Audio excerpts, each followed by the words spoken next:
hablar serio, loco, porque ya me cansé. La situación política económica de Argentina te saca las ganas de reír y estoy recaliente. ¿Qué mirá, bobo? Andá para allá, bobo. Para mí nos salimos a prender fuego todo gracias a que canalizamos a través de memes. Los memes son el opio del pueblo, pero lo cierto es que no se aguanta más.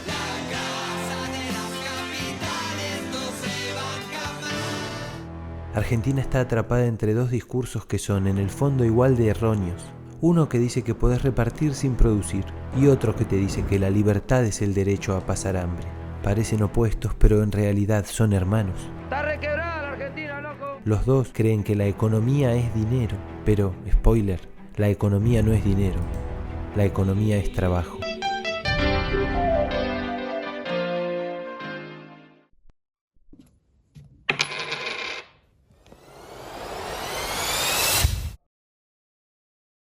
El progresismo sostiene que si hay plata en el bolsillo la economía se pone en marcha. Entonces promueve políticas como subsidios, planes sociales, salarios públicos y obra pública. Utiliza el Banco Central como una máquina de emisión monetaria para cubrir todos esos gastos. Protege la industria local, pero sin exigir mejoras tecnológicas para lograr competir en el mercado internacional. Redistribuye, pero sin generar riqueza. Y esto es inflar una burbuja que tarde o temprano. Pero esta noche volvimos y vamos a ser mujeres mejores. Durante el gobierno de Alberto Fernández esta lógica se llevó a un extremo que nunca antes se había visto. El Tesoro Nacional se endeudó con el Banco Central. Además, la inflación durante sus 4 años fue de más de 1000%, según el propio INDEC. El salario real cayó, y aunque el desempleo bajó, lo hizo mayormente con empleo informal o estatal. Se usaron subsidios sin segmentar. Recordemos que el subsidio de gas también lo estaba usando una persona que quería climatizar su pileta en Nordelta. No me quemes. Esta lógica no nació con Alberto. El segundo mandato de Cristina fue un viraje paulatino al progresismo, que se encarna en la lucha Guillermo Moreno versus Axel Kicillof. Llega Kicillof y dice, no, mire, podemos seguir gastando porque en realidad podemos emitir plata, le podemos dar a la manijita. En esta época se instauró paulatinamente el cepo y se priorizó sostener el consumo con emisión. El resultado a largo plazo, estancamiento. No reformó el sistema financiero. Se impulsó una industria no competitiva en el mercado internacional. Lo que empezó como un proyecto de transformación terminó como una oficina de gestión del deterioro. Como escribió Marcelo Diamant en su ensayo El péndulo argentino, el déficit del presupuesto crece, la balanza comercial se desequilibra, aparece el desborde sindical, surge el desabastecimiento y se acelera la inflación. El proceso culmina con el agotamiento de reservas del Banco Central y en una crisis de la balanza de pagos. El fracaso de las políticas progresistas en Argentina no reside en su intención redistributiva, sino en su desconexión con una estrategia de transformación productiva. Sin una industria competitiva, sin resolver la escasez crónica de divisas y sin integrar el Banco Central a un proyecto nacional, toda redistribución se vuelve insostenible. Porque al no fomentar la producción, no hay redistribución que aguante, y sin trabajo no hay justicia social que pueda sostenerse. Lo que no es aceptable es que en una comunidad puedan existir tipos que no producen ni siquiera lo que consumen. Porque una comunidad donde abundan los que consumen y no producen es una comunidad que no va a ninguna parte. El fracaso de las políticas socialdemócratas, progresistas o populistas, como las llamen distintos autores o políticos, conducen al fracaso macroeconómico, que termina provocando que los descontentos voten hacia el otro extremo del péndulo.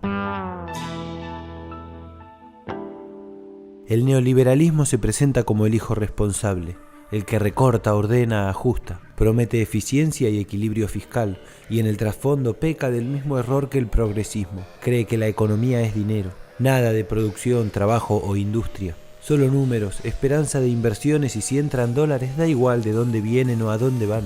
Se timban. Las reservas del Banco Central suben con endeudamiento y bajan con fuga. La receta es vieja. Achicar el Estado echando gente, recortando la obra pública y desfinanciando la ciencia, la educación y la salud pública. Privatizan las joyas de la abuela.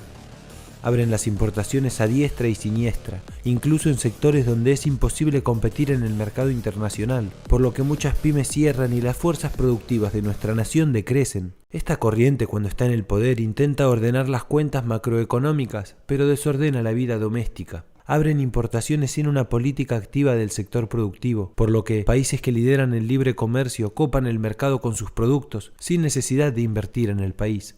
Elaborado en Grecia. Milei profundizó toda esta lógica, ajustó sin anestesia, llevó a cero la obra pública, empobreció como nunca las jubilaciones, quitó subsidios claves para la producción, congeló salarios, liberó precios. ¡Afuera! Encareció el país de una forma nunca antes vista. Este país se va a la mierda.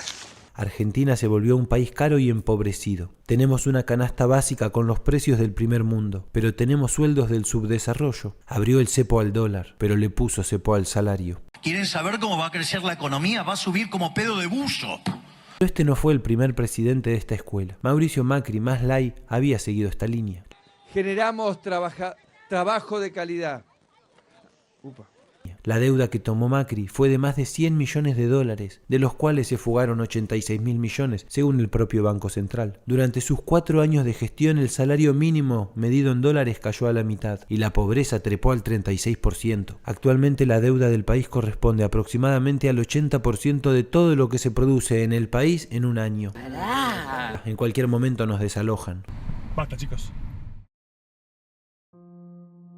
Las últimas décadas de Argentina se han caracterizado por cambios muy bruscos y muy frecuentes de la política económica que muestran una oscilación pendular entre dos corrientes antagónicas. Esta frase, que podría leerse en una noticia actual, fue escrita en 1983. Se encuentra en El péndulo argentino, ¿hasta cuándo?, del autor Marcelo Diamant. La cita tiene más de 40 años, pero tiene una actualidad increíble. Este problema está en la genética de la política económica de nuestra nación y es uno de los grandes conflictos que hizo que nuestra nación nunca pase al primer mundo. Dejemos para otro video el hecho de que estas dos corrientes se fundamentan teóricamente en doctrinas extranjeras. Ambas corrientes creen que en el país falta dinero y que si consiguen dinero van a conseguir trabajo. Pero eso es invertir la causa por el efecto.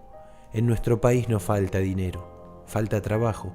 Trabajo genuino, que crea valor, que forma parte de la división social del trabajo nacional e internacional.